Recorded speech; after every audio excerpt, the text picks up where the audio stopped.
Hi, this is PR Sundar. Welcome to this special episode where I am going to talk about debt mutual fund versus bank FD. That is the talk of the town now. The first, let us understand what is the difference between bank and debt mutual fund. What the banks do, they take deposits from us. So let us say they are taking deposit from us and they give 8% interest. So they collect the money from the depositors at the cost of 8%. Then that money they lend to companies and individuals also, maybe at 11% or 12%. So that 3% or 4% extra money that they are getting, so that is their profit. So they give us 8%, but they get 11 or 12%. But again, all the people who borrow, they may not be repaying the money promptly. One or two of them may be defaulting it. So if they default it, so the loss actually goes to the bank. They have 3 or 4% extra, what they call it as net interest margin. So out of that, they will bear that loss. This is how the banking industry works. But how the debt mutual funds work? They collect money from the depositors, but they never tell what is the rate of interest they will be offering. Whatever money collected, they lend to the corporates. Normally they don't lend to the individuals, but they lend only to corporates. Whatever interest that they are getting from the corporates, so that interest will be passed on to us directly.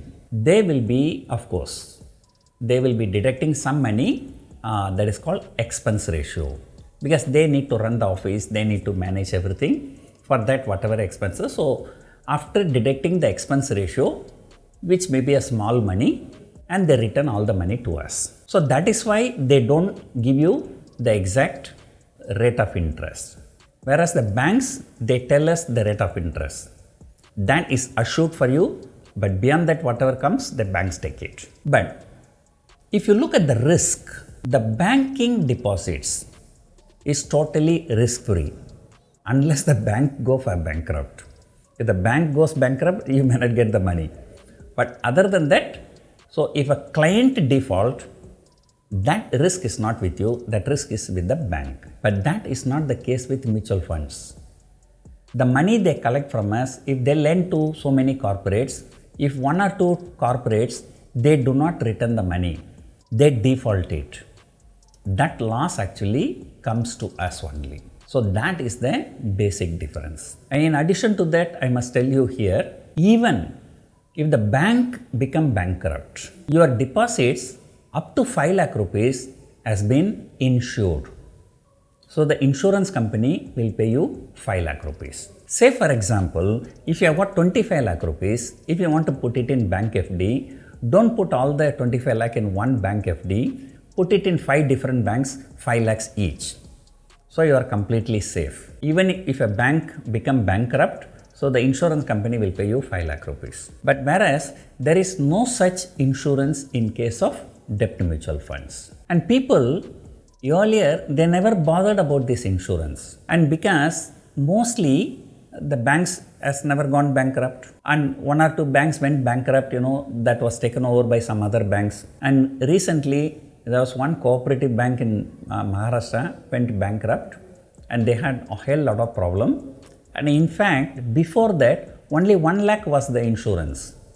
Only after that Maharashtra cooperative bank collapsed, so they increased the insurance amount from 1 lakh rupees to 5 lakh rupees. In US, the insurance amount is 2.5 lakh US dollars. That's a very decent money, because 2.5 lakh US dollar, that's equivalent to almost 2 crore, right? Even if you have got 10 crore and you put it in 5 different banks, so you are completely insured. But here it is still very, very less.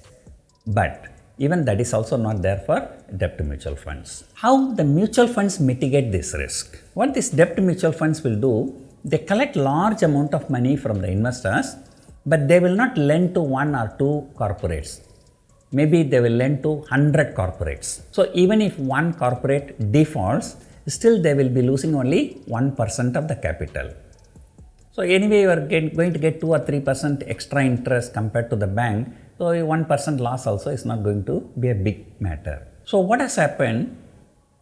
Because there is an inherent risk, there is a tax benefit. Fixed deposit, whatever interest you are getting, you are liable to pay tax as per your tax slab. Whereas debt mutual funds, if you are holding for more than 3 years, then your tax liability will be very, very low. There is something called indexation benefit, which I will explain in another video. After the indexation benefit, whatever the net profit is there, you need to pay only 20% of that as the tax. Of course, if you sell before 3 years, then it will be taxed as per your income tax slab. So those who are holding more than 3 years, they used to get a tax benefit. So more and more people tempted to invest in debt mutual funds because of two reasons. One, they used to get slightly higher interest, higher return than the bank FD rates. And second thing, there is a favorable tax advantage. And everything was going well until 2017 or 18. I think in 2019, there is this company called IL&FS which collapsed, and that created hell lot of problems. Not only that, after that, there's a mutual fund called Franklin Templeton Mutual Fund. Also got into trouble. Then what has happened? After that, the return from the debt mutual funds actually became lower than the bank FD returns. And now, to add fuel to the fire or to add salt to the wound, and the central government has removed the tax benefit for the debt mutual funds. Now government says for all the debt mutual funds, no matter how many years you are holding, it will be treated as a short-term capital gain tax, which means that whatever the money you are getting, the entire money, you have to pay tax as per your tax slab, and mostly people will be under 30% tax. Along with the surcharge, that will work out to be 33-34%, almost 1/3.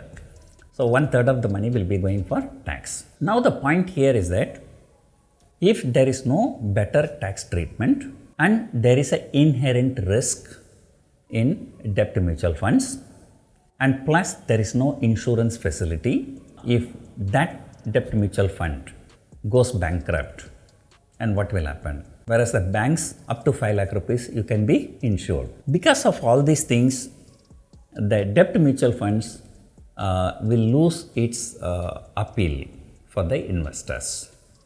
And the investors may be better off putting the money in bank FD than putting the money in debt mutual funds. That is why for the last few days, the asset management companies, HDFC Asset Management Company, so these are the companies, running the debt mutual funds. So their shares are falling. And already, I think the HDFC group is in trouble for the last 2 years. One by one, HDFC Life has fallen so much after the budget because some insurance benefit, tax benefit was taken out for the people who are paying large sums of money in insurance. So HDFC Life was down. Now HDFC AMC is down. I think the time is really not good for HDFC group. I used to keep a lot of my money in debt mutual funds, and because of the tax benefit, now I am thinking of moving my funds to fixed deposits from now onwards rather than the debt mutual funds. But if you have already invested, no worries. So you will still be eligible for those tax benefit. But if you are planning to invest after April 1, then there will be no tax benefit. The thing is that the point which I am driving now is that going forward, there are two shares, AMCs and banks. And there is a report that says that about 36 billion worth of money will be moved from debt mutual funds to bank fixed deposits. It is the time to be slightly optimistic about banking stocks and slightly pessimistic about AMC stocks. So that is my view. Even my own money also will be moving to fixed deposits rather than the mutual funds. So hope you enjoyed watching this video. Thank you for watching.